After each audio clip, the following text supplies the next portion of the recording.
안녕하세요, 저스티스입니다. 차가다이 칸국은 이제 트란스옥시아나와 이시쿨 지역의 모글리스탄으로 분열하였습니다. 치열한 권력 다툼이 벌어지던 찰나 1336년 캐시라는 곳에서 훗날 제국을 건설하는 티무르가 태어났습니다. 그는 강호의 혼란을 틈타 조금씩 자신의 영역을 넓히며 야욕을 키워갔습니다. 물론 그 도중에 굴욕도 겪게 됩니다. 이번 시간은 티무르의 성장 과정을 중심으로 차가다이 영지의 14세기 역사를 알아보도록 하겠습니다.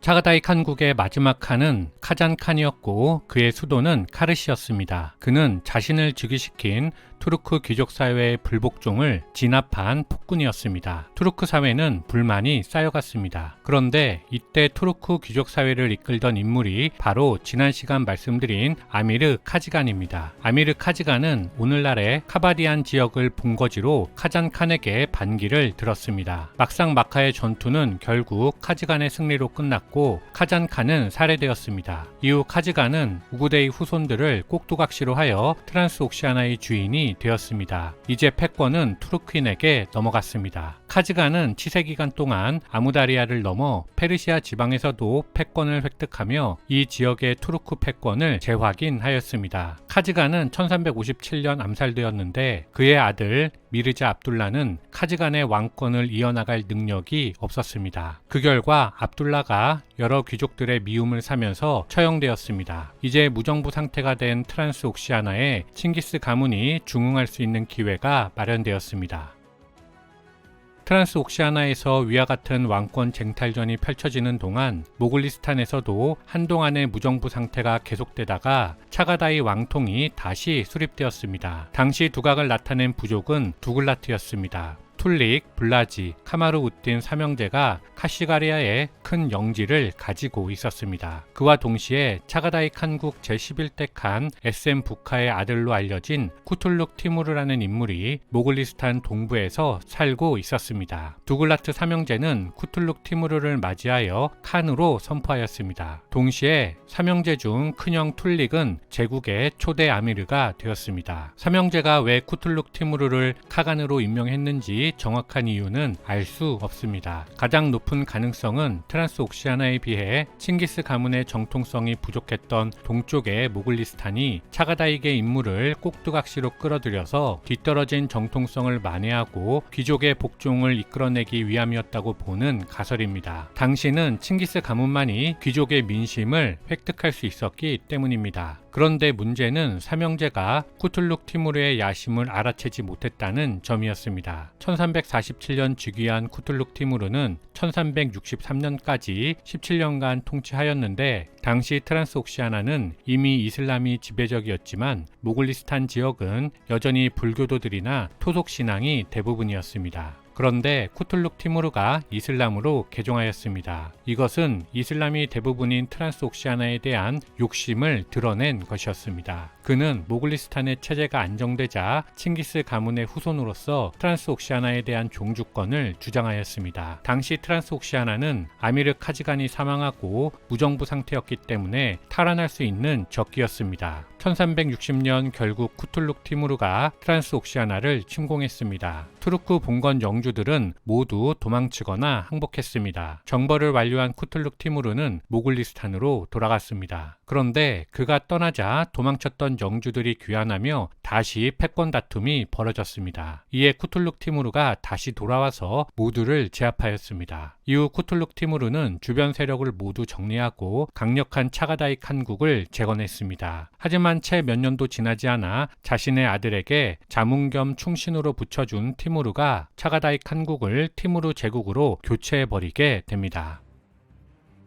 티무르는 1336년 사마르칸트 남쪽 캐쉬에서 당시 투르크 봉건 영주인 바를라스 씨족의 귀족 가문에서 태어났습니다. 본인은 칭기스칸의 후예라고 하지만 르네그루스에 따르면 그는 투르크인입니다. 당시 캐시는 위에서 말씀드린 것처럼 명목상은 차가다이 칸국에 속해 있지만 사실상은 투르크 영주들이 각자 자신의 영지를 관리하던 상황이었습니다. 쿠툴룩 티무르가 쳐들어왔을 때 바를라스 씨족은 패배를 직감하고 후라산 지역으로 도망쳤습니다. 그런데 그 중에서 용감했던 약관의 티무르는 같이 도망치지 않고 바를라스 씨족의 수령이 되기 위한 방법으로 쿠툴룩 티무르에게 충성을 맹세하는 선택을 하였습니다. 쿠툴룩 티무르는 이용 가치가 높은 젊은 티무르의 충성을 크게 기뻐하며 캐쉬에 대한 영유권을 인정해 주었습니다. 이후 쿠툴룩 티무르가 돌아간 것인데 다른 영주들이 귀환했던 것처럼 바를라스 씨족의 수장인 숙부 핫지 바를라스도 후라산 지역에서 돌아왔습니다. 티무르는 굴하지 않고 맞서 싸웠지만 원래 이 지역 병사들은 핫지 바를라스의 병사들이었기 때문에 그들이 바를라스 편에 가담했습니다. 티무르는 자신의 행동에 대해 숙부에게 사과했고 핫지 바를라스는 티무르를 용서했습니다. 그런데 돌아갔던 쿠툴룩 티무르가 돌아오면서 상황은 다시 티무르에게 유리해졌습니다. 후의 모든 영주들이 쿠툴룩 티무르에게 항복했는데 핫지 바를라스는 다시 후라산으로 도망쳤습니다. 하지만 이번에는 쿠툴룩이 끝까지 그를 쫓았고 결국 암살되었습니다. 이제 티무르는 명실상부한 캐쉬의 영주이자 바를라스 씨족의 수장으로서 독자적인 세력을 확보하게 되었습니다. 이렇게 볼 때 티무르는 용기가 있는 인물이었지만 특히 운이 참 좋았던 것을 알 수 있습니다. 티무르가 태어날 때부터 강자가 아니었다는 점 확인하고 넘어가도록 하겠습니다.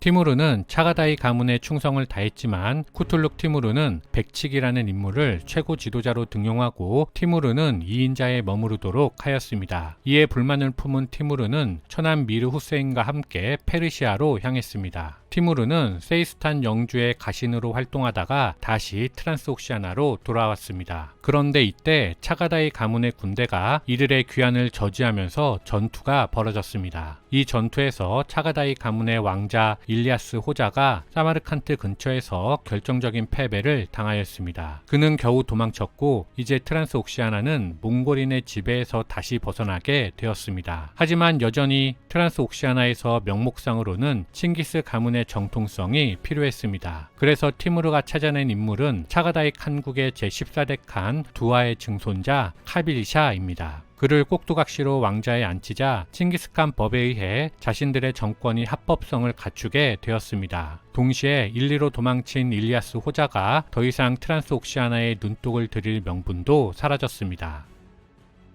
티무르와 처남 미르 후세인은 완전히 트란스옥시아나를 해방시켰지만 권력은 아버지와도 나눌 수 없는 법이므로 양두 체제가 오래가지는 않았습니다. 당시 전력은 아프가니스탄을 거느린 후세인이 사마르칸트와 캐시를 거느린 티무르보다 강력했습니다. 후세인은 최고 귀족들에게도 세금을 거두며 군주로 군림했습니다. 반면 티무르는 최고 귀족들을 자기 편으로 끌어들이기 위해서 자기의 호주머니를 털어야 했습니다. 그러던 중 티무르 아내의 죽음이 두 사람을 완전히 갈라놓았습니다. 아내의 죽음으로 더 이상 함께할 필요가 없어진 두 사람이 전투를 시작했습니다. 전투는 예상대로 후세인이 우세했고 티무르는 사마르칸트를 빼앗기고 후라산으로 도망쳤습니다. 그곳에서 협객으로 활동하던 티무르는 모글리스탄 지역의 몽골인들과 협약을 맺고 복수를 다짐한 뒤 다시 사마르칸트로 향했습니다. 결국 티무르는 후세인에게서 트란스옥시아나의 지배권을 되찾았습니다. 그런데 이 과정에서 자신을 위해 활약해준 몽골인들을 몰아낼 방법이 필요했습니다. 이때 후세인이 티무르에게 다시 한번 협상을 제안했습니다.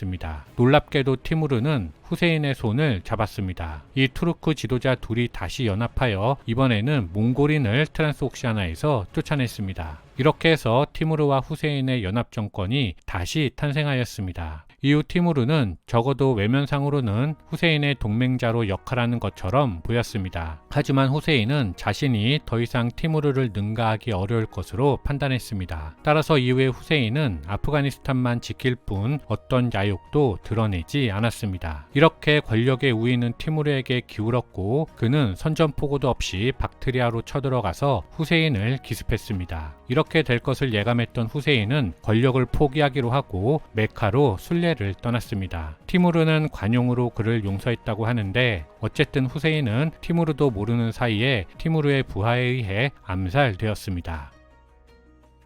티무르가 34세가 되던 1370년에 그는 바르에서 스스로 칭기스칸과 차가다이의 후예이면서 계승자임을 선포했습니다. 하지만 당시 그에 대한 칭호는 정해지지 않았습니다. 르네그루스에 따르면 1388년이 되어서야 겨우 술탄이라는 칭호를 취하였다고 합니다. 참고로 위키백과는 티무르는 본인을 아미르, 즉 2인자라고 표현했다고 설명하고 있습니다. 그는 스스로 칸이 되려고도 했지만 트란스옥시아나의 귀족들로부터 복종심을 확보하기 위해서는 정통성을 인정하고 그 뒤에서 실권을 휘두르는 것이 더 낫다고 판단했습니다. 이것이 티무르가 결국 칸이라는 칭호를 사용하지 않은 이유입니다. 대신 칭기스 일족을 계속해서 명목상 칸으로 등용하였습니다. 다만 일정 시간이 지나면 칸의 죽음을 유도함으로써 명목상 권력이 실질적 권력으로 전환되는 것을 사전에 막았습니다.